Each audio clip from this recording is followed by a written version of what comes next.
Hello students, today's topic is mutation. Topic पर discussion करने से पहले आप सभी को शिक्षक दिवस की हार्दिक शुभकामनाएं और ढेर सारी बधाई। आज 5 सितंबर है और भारत में 5 सितंबर को प्रत्येक वर्ष शिक्षक दिवस के रूप में मनाया जाता है। भारत के प्रथम उपराष्ट्रपति डॉक्टर सर्वपल्ली राधाकृष्णन, जो दूसरे राष्ट्रपति भी रहे, उनके जन्म दिवस के रूप में प्रत्येक वर्ष शिक्षक दिवस भारत में मनाया जाता है। तो दोबारा सभी को ढेर सारी शुभकामनाएं शिक्षक दिवस की। सभी अच्छे से पढ़ें, ध्यानपूर्वक पढ़ें। टॉपिक पर चर्चा करते हैं। म्यूटेशन। बच्चों, म्यूटेशन जनरली चेंजेज होते हैं क्रोमोसोम्स में। क्रोमोसोम्स में चेंजेज है, इसका मतलब डीएनए में चेंजेज होंगे। और जब किसी भी प्रकार से डीएनए में चेंज होता है तब जीनोटाइप और फिनोटाइप दोनों चेंजेज हो जाते हैं। और इस प्रकार के चेंजेज हेरिटेबल रहते हैं, पेरेंट्स से ऑफस्प्रिंग में ट्रांसफर हो जाते हैं। और ये चेंजेज सडनली होते हैं। तो म्यूटेशन के कारण जनरेशंस में क्या उत्पन्न होते हैं? चेंजेज, परिवर्तन या अल्ट्रेशन या चेंजेज उत्पन्न होता है due to the mutation. Mutation के बारे में जो साइंटिस्ट थे ह्यूगो डी ब्रीच, उन्होंने डिटेल से बताया था। और उन्होंने इवनिंग प्राइमरोज जो प्लांट था उस पर अपने एक्सपेरिमेंट किए थे। तो म्यूटेशन ये सडनली चेंजेस रहता है डीएनए में। और डीएनए किसका पार्ट रहता है, यानी डीएनए क्या बनाते हैं? क्रोमोसोम। तो it is phenomenon which results in alteration. Alteration means changes of DNA sequence. DNA के सीक्वेंस में, DNA के सीक्वेंस में जब चेंजेस हो जाते हैं तो consequence results, तो क्या परिणाम रहता है इसका कि changes in the genotypes and phenotypes of an organism. जब किसी भी ऑर्गेनिज्म के डीएनए सीक्वेंस में चेंजेस हो जाते हैं तो उसके फिनोटाइप और जीनोटाइप दोनों में ही परिवर्तन हो जाता है। ये क्या है? ये कहलाता है म्यूटेशन। यानी उसके डीएनए सीक्वेंस में चेंजेस हुआ है। डीएनए सीक्वेंस किसके पार्ट होते हैं? क्रोमोसोम्स के पार्ट होते हैं। और इनके चेंजेस से क्या उत्पन्न हो गए? इनके चेंजेस से उत्पन्न हो गए वेरिएशन। इनको क्या कहते हैं? वेरिएशन। ये वेरिएशन वर्ड पहले भी आया है। रिकॉम्बिनेशन, जिसको हमने डिस्कशन किया था क्रॉसिंग ओवर, पिछले वीडियो में जाकर के रिकॉम्बिनेशन का ये वीडियो है, उसको जाके देख लीजिएगा। यानी ये दो phenomena, mutation and recombination, are responsible for changes या वेरिएशन। ये बहुत फिनोमेना, ये दोनों जो घटनाएं होती है ये वेरिएशन के लिए रेस्पॉन्सिबल रहती है, अल्ट्रेशन के लिए रेस्पॉन्सिबल रहती है, चेंजेज के लिए रेस्पॉन्सिबल रहते हैं। तीनों का मीनिंग एक ही है। तो इन एडिशन टू रिकॉम्बिनेशन, यानी म्यूटेशन के अतिरिक्त recombination, mutation is another phenomenon that lead to recombination. और यही रिकॉम्बिनेशन इवोल्यूशन के लिए रेस्पॉन्सिबल है। अगर वेरिएशंस नहीं होते जनरेशंस में तो इवोल्यूशन रुक जाएगा। तो इवोल्यूशन के लिए वेरिएशंस होना बहुत जरूरी है, कुछ परिवर्तन होना बहुत जरूरी है। तो इन परिवर्तन के लिए जो इंपॉर्टेंट फिनोमेनाज है वो 2 है, म्यूटेशंस एंड रिकॉम्बिनेशन। तो जो टुडेज टॉपिक इज म्यूटेशन। ये 2 फिनोमेनाज है जो कि म्यूटेशन वेरिएशंस के लिए रेस्पॉन्सिबल है। टाइप्स ऑफ म्यूटेशन, ये 2 टाइप्स का होता है generally, chromosomal mutation and another gene या point mutation। दोनों ही म्यूटेशन क्रोमोसोम्स में क्रोमोसोमल म्यूटेशन यानी क्रोमोसोम्स के अंदर डिलीशन यानी लॉस या गैन का मतलब एडिशन, इंसरेशन या duplication of A segment of A DNA. अगर किसी क्रोमोसोम्स के अंदर किसी डीएनए सेगमेंट का या तो लॉस हो जाता है या फिर उसमें इंसरेशन या डुप्लीकेशन यानी एडिशन, या तो उसमें ऐड हो जाता है, इंसरेशन हो जाता है, या डिलीशन उसमें से कट हो जाता है, तो ये क्रोमोसोमल म्यूटेशंस कहलाते हैं। डीएनए खंड में इस प्रकार के म्यूटेशंस जब क्रोमोसोम्स के जो सेगमेंट्स है डीएनए के उसमें किसी भी प्रकार की कमी या वृद्धि क्रोमोसोमल म्यूटेशंस कहलाती है। दूसरा जो म्यूटेशन का टाइप है वो जीन या पॉइंट म्यूटेशन। ये भी क्रोमोसोम्स में होता है बट ये होता है to changes in single base pair. ये कोडॉन हम नेक्स्ट चैप्टर के अंदर पढ़ेंगे ट्रिपल कोडॉन के बारे में, यानी इन कोडॉन के अंदर जब किसी प्रकार के चेंजेस होते हैं तो वो कहलाते हैं जीन या पॉइंट म्यूटेशन। तो ये म्यूटेशन जनरली टू कैटेगरीज में डिवाइड किया है, क्रोमोसोमल म्यूटेशन एंड जीन या पॉइंट म्यूटेशन। जब क्रोमोसोम्स के नंबर में ही किसी प्रकार की लॉस या गेन हो जाता है तो वो कहलाता है chromosomal mutation and another types. जब क्रोमोसोम्स के बेस पेयर में हम आगे पढ़ेंगे, जैसे बेस इनिशियल बेस पेयर है AUG, CC ट्रिपल कोडॉन के बने रहते हैं। डीएनए के स्ट्रक्चर जब हम पढ़ेंगे तब हमें इस चीजों के बारे में पढ़ना पड़ेगा। इसमें नाइट्रोजनी जो क्षारक होते हैं वो 2 टाइप्स के होते हैं, प्यूरिन एंड पिरिमिडिन। डिटेल से नेक्स्ट चैप्टर के अंदर है। तो इन कोडॉन में जब किसी प्रकार का चेंजेस हो जाता है, जैसे एक डिजीज है जो आगे हम मेंडेलियन डिसऑर्डर और क्रोमोसोमल डिसऑर्डर पढ़ेंगे तो उनमें जीन या पॉइंट म्यूटेशंस के बारे में भी है। Sickle cell anaemia, thalassaemia, phenylketonuria, sickle cell anaemia है, वो भी इसी प्रकार की डिजीज है जिनमें जीन या पॉइंट म्यूटेशन के कारण वेरिएशंस आ जाते हैं। इसका चार्ट मैंने इधर बनाया है, इधर बोर्ड पे देखिएगा, ये चार्ट है म्यूटेशन का। जनरली 2 कैटेगरीज में डिवाइड कर दिया, क्रोमोसोमल म्यूटेशन, जीन या पॉइंट म्यूटेशन। क्रोमोसोमल म्यूटेशंस भी को भी 2 कैटेगराइज किया गया है।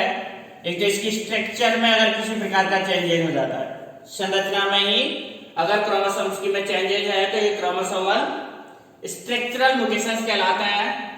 एंड नंबर में किसी प्रकार का कोई चेंजेस है क्रोमोसोम की में, ह्यूमंस के अंदर 46 क्रोमोसोम्स रहते हैं, तो इन क्रोमोसोम्स में चेंजेस यानी या तो डिलीशन या एडिशन। डिलीशन होगा तो 45, एडिशन होगा तो 47। इस प्रकार के चेंजेस है क्रोमोसोमल न्यूमरल चेंजेस कहलाते हैं, जिनके एग्जांपल नेक्स्ट क्लास के अंदर पढ़ेंगे हम। डाउन सिंड्रोम जो कि 21 क्रोमोसोम्स के एडिशन के कारण होता है, यानी यहाँ पर टोटल क्रोमोसोम्स नंबर 47 हो जाता है। क्लाइनफेल्टर ये भी एक X क्रोमोसोम्स के एडिशन के कारण ये डिजीज होती है। टर्नर सिंड्रोम यानी जो क्लाइनफेल्टर है उसके अंदर 44 तो ऑटोसोम्स है और एक एक्स्ट्रा X क्रोमोसोम्स आ जाता है। टर्नर सिंड्रोम में यहाँ एक X क्रोमोसोम्स की कमी हो जाती है और 45 क्रोमोसोम्स टर्नर सिंड्रोम के अंदर आ जाते हैं। तो इन डिजीज को हम डिटेल से नेक्स्ट क्लास में डिस्कशन करेंगे। अभी तो बस इतना ही समझना हमें कि क्रोमोसोमल म्यूटेशंस क्या होते हैं, यानी जब किसी क्रोमोसोम्स के नंबर में या स्ट्रक्चर में चेंजेस आते हैं। ह्यूमंस का एग्जांपल लेते हैं, 46 क्रोमोसोम्स है और ह्यूमन के अंदर 46 क्रोमोसोम्स है और इन क्रोमोसोम्स में किसी भी प्रकार के नंबर में चेंजेज है तो वो क्रोमोसोमल न्यूमरल म्यूटेशन कहलाता है। अनदर जीन या पॉइंट म्यूटेशन, अनदर टाइप है म्यूटेशन का, वो है जीन या पॉइंट म्यूटेशन, यानी किसी एक पॉइंट पर अल्टरेशन या चेंजेस होने से फिनोटाइप चेंजेस हो जाते हैं, वो कहलाता है जीन या पॉइंट म्यूटेशन। इनको भी टू कैटेगराइज किया गया है, रिप्लेसमेंट एंड फ्रेम शिफ्ट, यानी एक कोडॉन में चेंजेस होते हैं। एक कोडॉन है GAG, एक कोडॉन है। जीन या पॉइंट म्यूटेशन को टू कैटेगराइज किया गया है, replacement and frame shift mutation. Replacement means क्या होता है, ये कोडॉन है GAG, इसमें चेंजेस हो गया और एक एडेनिन के स्थान पर यूरेसिल आ गया और एक न्यू कोडॉन बन जाता है GUG। तो इस प्रकार के चेंजेस आने से जो अमीनो एसिड्स है उसका जो फॉर्मेशन होगा वो चेंज हो जाता है। GAG जो अमीनो एसिड्स का फॉर्मेशन करता है वो ग्लूटामिक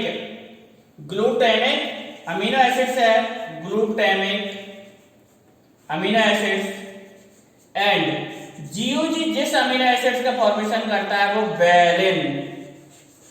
वैलिन अमीनो एसिड्स है।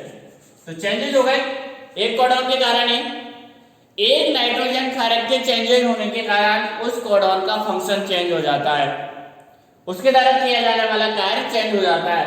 और इस प्रकार के चेंजेस से यानी ग्लूटामिक अमीनो एसिड्स के रिप्लेस यानी इसके स्थान पर वैलिन अमीनो एसिड्स का फॉर्मेशन हो रहा है और ये सिकल सेल एनीमिया जो डिजीज है उसके लिए रेस्पॉन्सिबल है। वैलिन अमीनो एसिड्स जो आरबीसी रहती है उसकी स्ट्रक्चर को चेंजेस कर देती है। आगे हम डिटेल से इस डिजीज के बारे में पढ़ेंगे, बस याद इतना सा पढ़ लीजिए कि इसका एग्जांपल क्या है, sickle cell anaemia, sickle cell anaemia. तो ये हो गया रिप्लेसमेंट जिसमें डिलीशन या एडिशन नहीं हुआ है, सिर्फ रिप्लेसमेंट हुआ है एक कोडॉन का दूसरे कोडॉन के साथ में। नेक्स्ट टाइप है फ्रेम शिफ्ट म्यूटेशन, ये भी जीन या पॉइंट म्यूटेशन का है। इसमें कोडॉन या तो ऐड हो जाता है या उसका डिलीशन हो जाता है। थैलेसीमिया जो डिजीज है वो इसी का एग्जांपल है, ये कहलाता है हमारा फ्रेम शिफ्ट म्यूटेशन। तो ये म्यूटेशन हमारा जनरली आपके बुक्स में जो 12th क्लास के एनसीईआरटी है उसमें ज्यादा डिटेल से नहीं है। जो डिजीज आपके बुक्स के अंदर है उनको हम 1 by 1 डिटेल से पढ़ेंगे। सॉर्टिंग बस म्यूटेशन का types, what is mutations and type of mutation. Generally 2 types का म्यूटेशंस है, क्रोमोसोमल म्यूटेशंस एंड जीन या पॉइंट म्यूटेशन। और जीन या पॉइंट म्यूटेशंस में स्पेशली उसने फ्रेम शिफ्ट जो टेक्निकल वर्ड है उसको भी यूज लिया है। तो इनको टाइप्स को डिटेल से देख लेते हैं।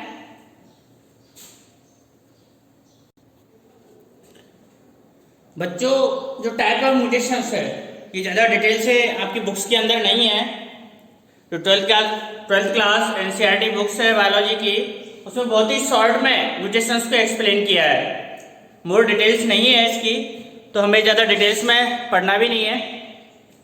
तो 2 टाइप्स इसके जो मेंशन किए हुए हैं, एक chromosomal mutations and another gene या पॉइंट म्यूटेशंस, यानी क्रोमोसोम्स में चेंजेज है तो ये म्यूटेशन कहलाता है क्रोमोसोमल म्यूटेशन, यानी डिलीशन या इंसरेशन या डुप्लीकेशन, या तो कमी हो जाती है या एडिशन हो जाता है of A segment of A DNA के सेगमेंट्स का एनी क्रोमोसोम। तो result in alteration in changes. तो इससे क्या रिजल्ट होगा कि जो क्रोमोसोम्स है उसके रिजल्ट में चेंजेस हो जाएगा। जैसे टर्नर सिंड्रोम है उसमें एक एक्स क्रोमोसोम्स की लैक यानी कमी हो जाती है। एंड जो डाउन सिंड्रोम है, डाउन सिंड्रोम के अंदर जो ऑटोसोम्स है 21 नंबर का उसमें डुप्लीकेशन हो जाता है जिससे क्रोमोसोम्स नंबर 46 के स्थान पर 47 हो जाता है। जीन्स क्रोमोसोम्स पर लोकेटेड है और जीन्स ही रेस्पॉन्सिबल रहते हैं ऑल कैरेक्टर्स के लिए। तो जब क्रोमोसोम्स में चेंजेस हो गया तो जीन्स में भी चेंजेस होना है। तो we know genes are located on chromosomes. Alteration in chromosomes resulted in abnormalities या एब्रिएशन। और जब इस प्रकार के चेंजेस हो जाते हैं क्रोमोसोम्स में, तब ये एबनॉर्मलिटीज या एब्रिएशन के लिए रेस्पॉन्सिबल होते हैं, विसंगतियों के लिए रेस्पॉन्सिबल है। कैंसर जैसी बीमारियों के लिए भी उत्तरदायी हो सकते हैं। तो आपको इनकी डेफिनेशंस के साथ साथ शॉर्ट डिटेल के साथ साथ एग्जांपल्स भी लर्न करना जरूरी है। क्रोमोसोमल म्यूटेशंस या एब्रिएशन के जो एग्जांपल है, आपकी जो एनसीईआरटी 12th क्लास की बुक्स है, Turner syndrome, Down syndrome, Klinefelter syndrome, इन 3 डिजीज के बारे में हम डिटेल से पढ़ेंगे। अनदर जीन या पॉइंट म्यूटेशन, यानी यहाँ पर क्रोमोसोम्स, कंप्लीट क्रोमोसोम्स में डिलीशन या इंसरेशन नहीं है, क्रोमोसोम्स पर लोकेटेड जीन के कोडॉन में अगर कोई चेंजेस है, जीन कोडॉन के बारे में डिटेल से आप लोगों को नेक्स्ट चैप्टर में समझ में आएगा। जो डीएनए रहते हैं उनमें नाइट्रोजनी बेस पेयर पाए जाते हैं, एडेनिन का जुड़ाव थाइमिन के साथ और साइटोसिन का जुड़ाव ग्वानिन के साथ डीएनए में पाया जाता है, और ये नाइट्रोजनी बेस कोडॉन का फॉर्मेशन करते हैं, ट्रिपल कोडॉन के रूप में पाया जाता है। तो इन कोडॉन में जब किसी प्रकार का चेंजेस हो जाता है, mutation are also arrive due to changes in single base pair of DNA. DNA की जब सिंगल बेस पेयर में यानी कोडॉन में जब चेंजेस हो जाता है तो ये जीन या पॉइंट म्यूटेशन के लिए रेस्पॉन्सिबल है, जैसा कि सिकल सेल एनीमिया के अंदर होता है। इसका जो कोडॉन है सिकल सेल एनीमिया के अंदर, जीएजी कोडॉन में जो एडेनिन बेस पेयर है उसके स्थान पर ग्वानिन बेस पेयर आ जाता है, यानी ये नया कोडॉन बन जाता है जीयूजी। और जब इस प्रकार के चेंजेस हो जाते हैं कोडॉन में, तो बनने वाले जो प्रोटीन्स अमीनो एसिड्स रहते हैं वो भी चेंजेस हो जाते हैं। तो इसका best example sickle cell anaemia. आपको इनकी डेफिनेशंस के साथ साथ एग्जांपल भी लर्न करने जरूरी है। बहुत शॉर्ट क्वेश्चन आएगा, वेरी शॉर्ट आंसर में ये क्वेश्चन आएगा, डिटेल से नहीं पूछेगा। जीन म्यूटेशंस के अंदर ही है फ्रेम शिफ्ट म्यूटेशन। इसके अंदर क्या होता है, जो कोडॉन है उनमें या तो डिलीशन हो जाएगा, डिलीशन या इंसरेशन, और डिलीशन या इंसरेशन के कारण जिस भी जगह पर डिलीशन या इंसरेशन होता है वहां से आगे का कंप्लीट कोडॉन चेंज हो जाता है। जैसे देखिएगा एग्जांपल,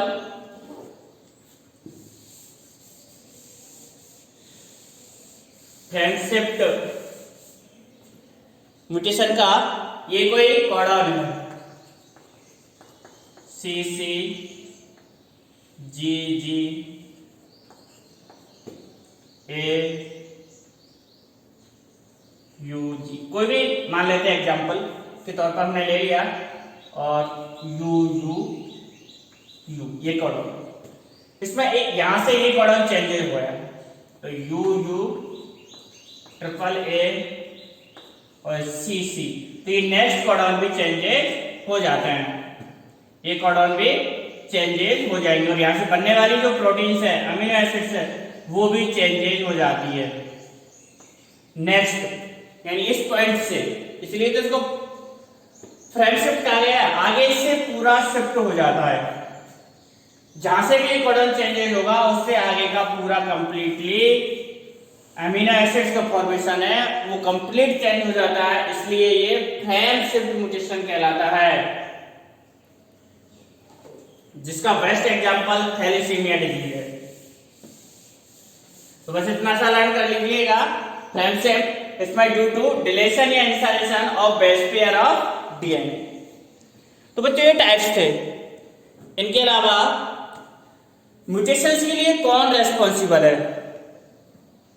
भाई इस प्रकार का जो चेंजेस हो रहा है इस नेचर के अंदर, कोई ना कोई तो इसके लिए रेस्पॉन्सिबल होगा।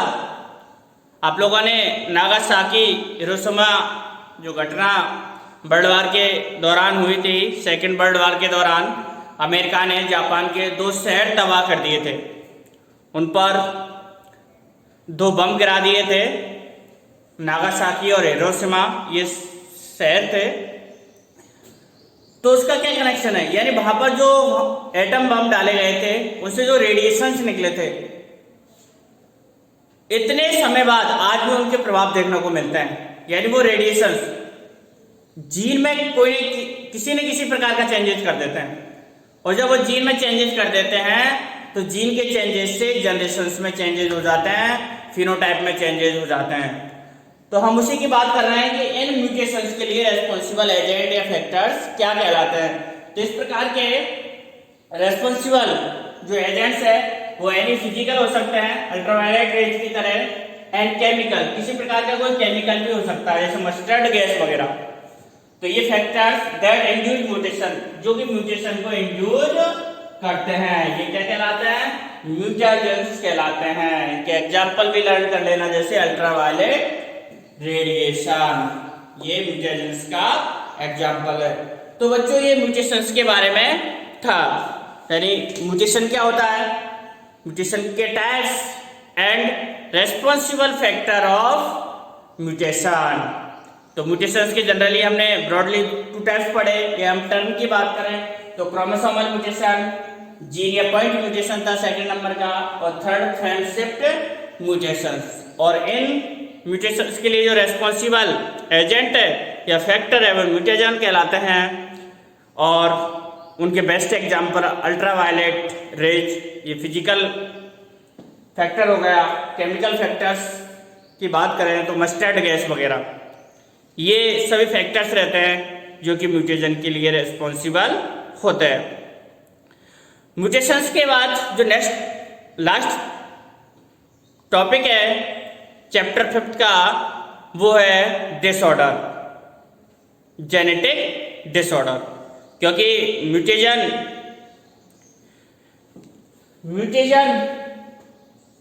जो है म्यूटेशन के लिए रिस्पॉन्सिबल है, और ये म्यूटेशंस एक जनरेशंस में चेंजेस कर लेते हैं।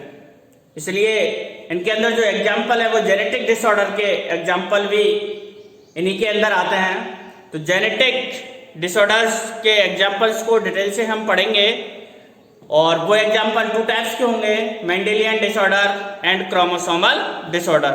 वो जितने भी एग्जाम्पल्स है वो सारे इनके एग्जाम्पल भी है म्यूटेशंस के, क्योंकि उनमें जो चेंजेस होते हैं वो सारे म्यूटेशंस के कारण ही होते हैं, सडनली चेंजेस होते हैं। यानी वो किसी जनरेशन टू जनरेशन किसी स्पेसिफिक प्रोसेस के अंदर नहीं होते हैं, वो कोई भी म्यूटेशन आता है उसके कारण इस प्रकार के चेंजेस हो जाते हैं। तो मेंडेलियन डिसऑर्डर्स के जो एग्जाम्पल है वो म्यूटेशंस के एग्जाम्पल भी है, और मेंडेलियन डिसऑर्डर्स जो कि 2 टाइप्स के हैं उनको डिटेल से 1 बाय 1 नेक्स्ट क्लास के अंदर हम डिस्कशन करेंगे। आज की क्लास यहीं कंप्लीट करते हैं। सभी के लिए धन्यवाद। वीडियो को पूरा देखें और लगन और मेहनत के साथ पढ़ते रहें।